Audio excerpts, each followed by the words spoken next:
अस्सलाम वालेकुम वरहमतुल्लाहि वबरकातुहू। आज मैं आपसे एक ऐसे राज के बारे में बात करने जा रही हूँ जो ज़िंदगी बदल सकती है। एक ऐसा राज जो नाकामी को कामयाबी में, मायूस को उम्मीद में और कमज़ोरी को ताकत में बदल देता है। वो राज है अल्लाह पर तवक्कुल, मुसलसल मेहनत। अक्सर लोग कहते हैं मैं दुआ तो बहुत करता हूँ लेकिन कामयाबी नहीं मिलती, और कुछ लोग कहते हैं मैं मेहनत तो बहुत करता हूँ लेकिन किस्मत साथ नहीं देती। हकीकत यह है कि कामयाबी सिर्फ दुआ से नहीं आती, सिर्फ मेहनत से भी नहीं आती। कामयाबी तब आती है जब तवक्कुल और मेहनत एक साथ चलते हैं। बहुत से लोग तवक्कुल का मतलब गलत समझते हैं। वो समझते हैं कि घर बैठ जाएं, कुछ ना करें और कहें अल्लाह बेहतर करेगा। ये तवक्कुल नहीं। तवक्कुल का मतलब है अपनी पूरी कोशिश करना और नतीजे अल्लाह के सुपुर्द करना। सोचें, किसान बीज ज़मीन में डाले बगैर फसल की उम्मीद करे तो क्या फसल उगेगी? नहीं। पहले बीज डालना पड़ता है, फिर पानी देना पड़ता है, फिर इंतज़ार करना पड़ता है, इसके बाद अल्लाह बरकत देता है। बिल्कुल इसी तरह ज़िंदगी में भी पहले मेहनत करनी पड़ती है और छोटी तब्दीली बड़ा नतीजा। अगर रोज़ सिर्फ 1% बेहतरी आ जाए तो 1 साल बाद क्या होगा? बज़ाहिर कुछ नहीं लगता, लेकिन हकीकत यह है कि छोटी छोटी तब्दीलियाँ वक्त के साथ बड़े नताइज पैदा करती हैं।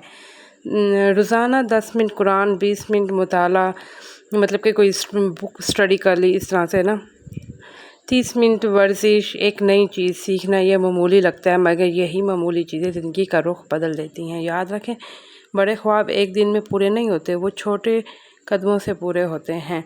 एक नौजवान, फॉर एग्ज़ाम्पल, एक नौजवान था। इसके पास ना पैसा था, ना सिफारिश, ना ख़ास सलाहियत, मगर इसके पास 2 चीज़ें थी, अल्लाह पर यकीन और मुसलसल मेहनत। हर रोज़ थोड़ा सा सीखता, थोड़ा सा बेहतर बनता। लोग इसका मजाक उड़ाते, कहते तुमसे कुछ नहीं होगा, मगर इसने रुकना नहीं सीखा। 5 साल बाद वही लोग इसकी कामयाबी की मिसालें देने लगे। क्यों? क्योंकि इसने रोज़ाना की छोटी मेहनत को कभी मामूली नहीं समझा। अल्लाह देर करता है, अंधेर नहीं करता। कभी कभी हम दुआ करते हैं, फ़ौरन नतीजा नहीं मिलता, फिर हम मायूस हो जाते हैं, मगर याद रखें अल्लाह का वक्त हमारे वक्त से बेहतर है।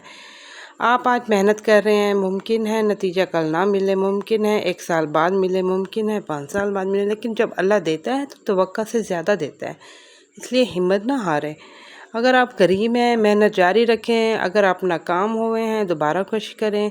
अगर लोग आपका मजाक उड़ा रहे हैं, सब्र करें। अगर रास्ता मुश्किल है, तवक्कुल करें, क्योंकि कामयाब लोग वो नहीं होते जो कभी गिरते नहीं, बल्कि वो होते हैं जो हर बार गिर कर दोबारा खड़े हो जाते हैं। आज एक फ़ैसला करें, ठीक है ना? सिर्फ एक फ़ैसला, रोज़ाना सिर्फ एक फ़ैसला, बेहतर बनने का फ़ैसला। छोटी तब्दीलियाँ शुरू करें। अपनी नमाज बेहतर करें, अपनी सोच बेहतर करें, अपनी आदतें बेहतर करें और फिर अल्लाह पर भरोसा करें। याद रखें, तवक्कुल बगैर मेहनत ख्वाब है, मेहनत बगैर तवक्कुल करूर है, और तवक्कुल के साथ मेहनत कामयाबी का रास्ता है। अल्लाह आपके रास्ते आसान करें, आपकी मेहनत में बरकत दे और आपको दुनिया व आखिरत की कामयाबी अता करे, ठीक है ना? और सबसे इम्पोर्टेंट बात यह है कि आपने अल्लाह का शुक्र अदा करना है, हर वक्त शुक्र अदा करना है। क्या आपने कभी गौर किया है कि कुछ लोग कम होने के बावजूद खुश रहते हैं और कुछ लोग सब कुछ होने के बावजूद परेशान रहते हैं? फ़र्क सिर्फ एक चीज़ का होता है, शुक्र। शुक्र सिर्फ अल्हम्दुलिल्लाह कहने का नाम नहीं, शुक्र एक सोच है, शुक्र एक एहसास है, शुक्र एक ऐसा खजाना है जो दिल को सुकून देता है और ज़िंदगी में बरकत लाता है। आज हम शुक्र की एक ऐसी मिसाल और हदीस सुनेंगे जो हमारी ज़िंदगी का अंदाज़ बदल देगी। एक बादशाह था, इसके पास दौलत थी, ताकत थी, महल थे, नौकर थे, हर वो चीज़ थी जिसका लोग ख्वाब देखते हैं, लेकिन वो खुश नहीं था। लेकिन एक दिन इसने अपने वज़ीर से कहा मुझे सुकून क्यों नहीं मिलता? वज़ीर ने जवाब दिया क्योंकि आप इन नेमतों को देखते हैं जो आपके पास नहीं है, इन नेमतों को नहीं देखते जो आपके पास है। बादशाह हैरान हो गया। वज़ीर इस एक गरीब किसान के घर ले गया। किसान सारा दिन मेहनत करता है, घर घर छोटा था, खाना सादा था, मगर रात को जब वो खाना खाने बैठता तो इसने हाथ उठाकर कहा, ए अल्लाह तेरा शुक्र है कि तूने आज का रिज़्क दिया, सेहत दी, घर दिया और अपने बंदों में ज़िंदा रखा। बादशाह ने पूछा तुम इतने खुश क्यों हो? किसान मुस्कुराया और बोला मैं अपनी कमियों को नहीं, अपने रब की नेमतों को गिनता हूँ। इस लम्हे बादशाह को एहसास हुआ कि खुशी दौलत में नहीं, शुक्र में है, ठीक है ना? एक और हदीस मैं आपको बताती हूँ। नबी करीम ने फरमाया मोमिन का मामला भी अजीब है, इसका हर मामला खैर ही खैर है। अगर इसे खुशी मिले तो शुक्र करता है और ये इसके लिए बेहतर है, अगर इसे तकलीफ़ पहुँचे तो वो सब्र करता है और ये भी इसके लिए बेहतर है। सोचिए, مومن نقصان میں بھی کامیاب ہے اور نعمت میں بھی کامیاب ہے۔ کیوں؟ کیونکہ اس کا تعلق اللہ سے جڑا ہوا ہے۔ شکر صرف زبان سے نہیں ہوتا، شکر کے 3 جرتے ہیں۔ پہلا، دل سے شکر، یہ یقین رکھے کہ جو کچھ میرے پاس ہے وہ اللہ نے عطا کیا ہے۔ دوسرا، زبان سے شکر، بار بار الحمدللہ کہنا، نعمتوں کا ذکر کرنا، اللہ کی تعریف کرنا۔ تیسرا، عمل سے شکر ہے، اللہ کی دی ہوئی نعمتوں کو اس طرح اس کی رضا کے مطابق استعمال کرنا۔ شکر اور نعمتوں میں اضافہ، اللہ تعالیٰ قرآن میں فرماتے ہیں اگر تم شکر کرو گے تو میں تمہیں اور زیادہ دوں گا۔ کبھی غور کیا؟ یہ اللہ کا وعدہ ہے، انسان کا وعدہ نہیں، دنیا کا وعدہ نہیں، اللہ رب العزت کا وعدہ۔ جب بندہ شکر کرتا ہے تو اللہ نعمتوں میں برکت ڈال دیتا ہے۔ ایک لمحہ سوچیے، اگر آج صبح آپ اپنی ٹانگوں پر چل کر اٹھے ہیں الحمدللہ، اگر آپ سانس لے رہے ہیں الحمدللہ، اگر آپ کے پاس پانی ہے الحمدللہ، اگر آپ کے پاس ایمان ہے الحمدللہ۔